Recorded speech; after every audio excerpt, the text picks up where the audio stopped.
parcellaire, j'ai appris à me taire sur des sujets que je ne maîtrise pas. Ça s'appelle la sagesse. D'accord.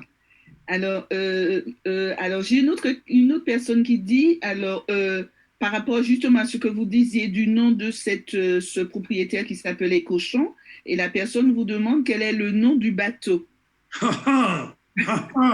Ça, c'est une très bonne question. J'ai fait exprès de ne pas donner le nom du cochon.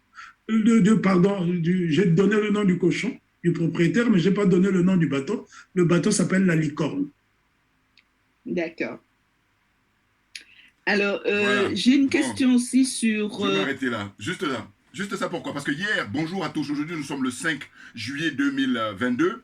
Je fais cette vidéo pour la suite de ce que j'ai fait hier parce que j'avais pas assez de batterie ou du moins j'avais plus assez de place voilà, sur mon iPhone. Donc là, je reviens. C'est Lasconi. Lasconi, vous tapez Lascony. Et il a son nom qui est très compliqué, hein, mais toujours pareil. Plus loin, vous tapez N comme Norbert, Y, M comme Maurice, voilà, S comme Suzanne, Y encore, M et B, voilà, je crois.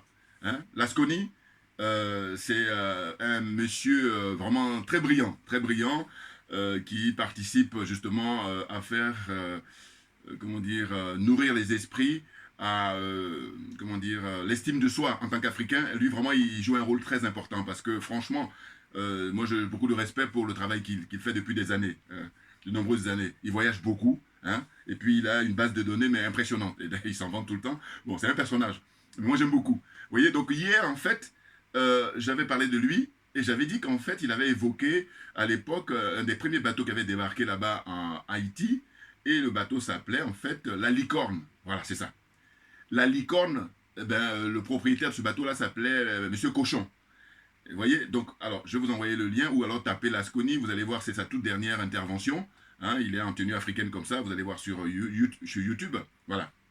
Et donc, il était invité là, en visio là, et puis il parlait de l'histoire africaine, hein, notamment les œuvres d'art, et puis, comment dire, l'apport de l'Afrique par rapport au patrimoine international, hein, par le patrimoine universel, si j'ose dire. Voilà, donc Djoubian, c'est mon surnom sur le net, comment dire, accessoirement spécialiste de la France, et puis un panafricain très convaincu. Et le frère Lasconi, lui, par contre, c'est vraiment panafricain évidemment très convaincu et puis comment dire afro-optimiste mais vraiment à fond, donc c'est du bonheur que de l'écouter à chaque fois quand j'en ai l'occasion. Là j'ai pris juste le goût parce que hier j'avais oublié le nom comment dire de ce bateau là qui s'appelait la Licorne, mais vous savez quoi, justement quand j'ai vu son intervention là, quand il a cité ce nom là, mais moi où j'ai tilté c'est que la force Licorne, souvenez-vous pour l'intervention en Côte d'Ivoire pour déloger le président Laurent Gbagbo.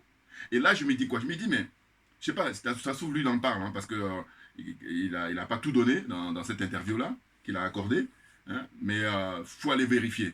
Et puis de dire quoi? De dire aussi d'autres intellectuels, d'autres historiens africains, afro-caribéens, est-ce qu'ils ont fait le lien? Je suppose. Mais sinon, ce n'est pas le cas, c'est grave, c'est même très grave. La force Licorne en Côte d'Ivoire, vous voyez? Parce que, comment dire, les Français, ils ont pour habitude de baptiser, en fait, les forces d'intervention là-bas, dans le monde en général, là, en Afrique en particulier. C'est-à-dire, vous avez la force Takuba, l'intervention au Mali, hein, qu'est-ce qu'il y a encore? Les différents noms, là. Mais moi, ce qui m'a tilté, je vous dis, c'est quand il a dit le bateau s'appelait Licorne, ah, je me suis dit, mais... Alors, d'aucuns vont dire, oui, mais c'est une coïncidence. Je n'y crois pas un seul instant. Ah oui. Je crois que tout est bien étudié. Ah oui. Mais oui, je dis que eux, leur logiciel est bloqué hein, dans les siècles derniers jusqu'au 20e. Voilà, c'est sûr et certain, de par leur pratique. Vous voyez bien. Hein. Force Licorne. Ah, je dis quand j'ai entendu ça, quand il a dit ça dans cette interview-là, ah, je me suis dit, mais non, mais tout de suite ça m'a fait. J'ai dit, mais non, c'était en Côte d'Ivoire l'intervention.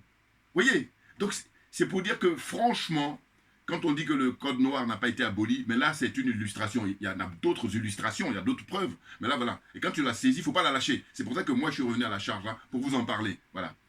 Maintenant, je ferme cette parenthèse-là, parce que vous pouvez regarder, hein, pareil, on a la chance, une chance extraordinaire de pouvoir aujourd'hui, avec les réseaux sociaux, hein, on peut se divertir, mais il ne faut pas que le divertissement prenne le pas. Or, ce que je regrette, la plupart d'entre nous, enfin en tout cas les nôtres, eh bien, ils vont passer plus de temps à des trucs qui sont des distractions, alors que les gens nous font la guerre depuis des siècles, depuis toujours, on va dire, depuis qu'ils ont mis le pied hein, au 16e siècle, hein, comment dire, 15e siècle, que dis-je, 15e siècle en Afrique, puisque ça remonte à 1400, et que les Portugais étaient les premiers à débarquer là-bas. Bon.